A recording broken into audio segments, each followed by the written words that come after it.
안녕하세요. 진일규 목사입니다. 2023년 5월 15일 스승의 날 월요일 새벽 묵상을 시작하도록 하겠습니다. 오늘 함께 보실 말씀은 민수기 28장 16절에서 29장 11절까지의 말씀이고요. 제목은 절기와 교회력에 대한 것입니다. 옛 백성들이 절기를 따라 구원을 살았듯이 교회력을 따라 구원을 기억하는 백성으로 살아가자는 의미로 오늘 말씀을 한번 살펴볼 거고요. 신약교회에서는 구약의 절기를 어떻게 지냈고 또는 어떤 의미를 가져야 하는지 오늘 말씀을 통해서 살펴보도록 하겠습니다. 오늘 본문 말씀의 내용은 이스라엘 절기에 대한 내용이 나오는데요.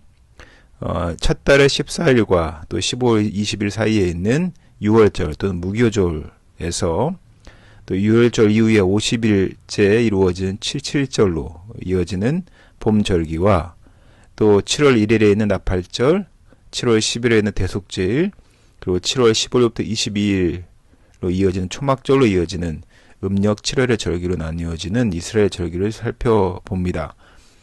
이는 이스라엘 백성이 봄에 거둬들이는 보리와 밀의 추수를 축하하고 가을에 거둬들이는 각종 과일 추수를 축하하는 그러한 장치로서 이런 절기를 보냈는데요.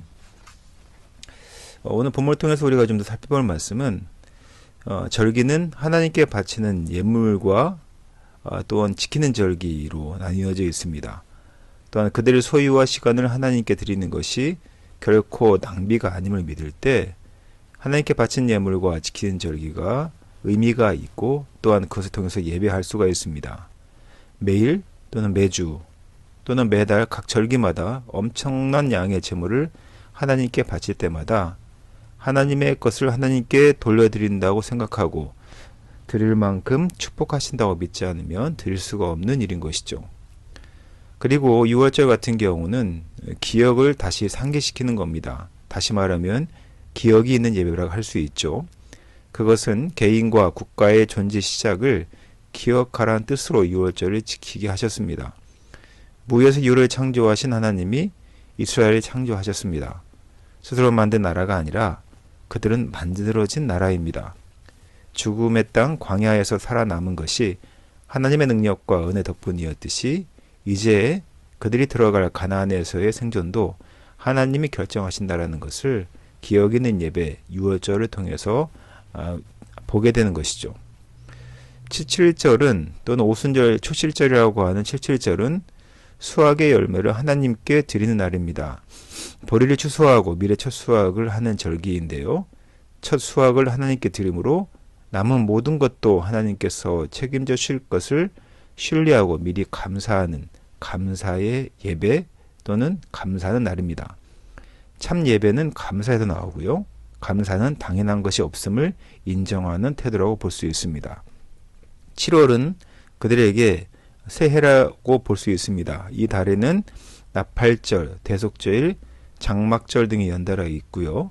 이스라엘 달력에서는 가장 거룩한 달이라고 할 수 있습니다. 일주일에 하루를 구별하듯이 1년에 한 달을 구별하여 하나님께 드립니다. 이 달은 거의 한 달 내내 안식하게 되는 것이죠. 일한 다음에 안식하는 것이 아니라 안식한 다음에 일을 하게 함으로써 일이 목적이 아니라 안식이 목적이 되게 하신 바로 그러한 목적으로 7월에 한 달을 보내게 됩니다. 새해의 7월 10일은 속죄일입니다. 지난 한 해 이스라엘이 범한 죄 가운데 해결되지 못한 죄가 혹시 있을 수 있는데 이날의 제사를 통해서 모두 해결해 주셨습니다. 대제사장은 1년에 한 번 지성소에 들어가서 이스라엘이 범한 죄와 부정을 단번에 속죄하게 됩니다. 용서받는 은혜로 새해를 시작하라는 의미를 담고 있는 것이죠. 신약의 교회는 모든 날이 다 주님의 날이며 거룩하고 성스럽다고 고백을 합니다. 하지만 그리스도의 공동체로서 구원을 함께 기억하기 위해 교회력을 정하여 지키는 교회들이 많습니다. 율법과 같은 규범은 아니지만 교회력을 따라 예배할 때 더 풍성함을 경험할 수 있고 구약에서 주어진 그 절기 또한 교회력을 따라서 하나님 말씀의 그런 장치들을 우리가 하나씩 기억할 수 있는 것이죠. 이런 것을 통해서 하나님이 주신 은혜로 알고 활용하며 교회력이나 절기를 지내는 것도 매우 중요하다는 것을 성도들이 기억했으면 좋겠습니다. 함께 기도하겠습니다. 구약의 백성들은 하나님께서 정해준 절기를 쫓아 매년 헌신과 사랑의 삶을 살았습니다. 각 절기들은 감사와 기쁨으로 하나님께 예배하고 사귐을 나누는 즐거운 축제였습니다. 시기와 방식은 다를지라도 우리 신약교회 또한 우리 사랑하는 제일교회 또한 동일한 정신과 가치로 그 헌신과 기쁨을 나눌 수 있어야 합니다. 절기를 따라 구원을 살았듯이 우리 사랑하는 제일교회 성도들도 예배와 또 형식과 또한 절기와 또 우리가 경험할 수 있는 교회를 통하여서 하나님께서 이스라엘 백성들을 어떻게 구원하시고 또한 주님의 백성들을 어떻게 살리시는지 경험하고 또 맛보는 그런 삶을 살아가는 우리 제일교회 성도 되시기를 예수님의 이름으로 부탁드리며 하나님께서 그런 모든 역사와 함께 하시기를 이 모든 말씀 거룩하신 예수님 이름으로 기도드렸습니다. 아멘.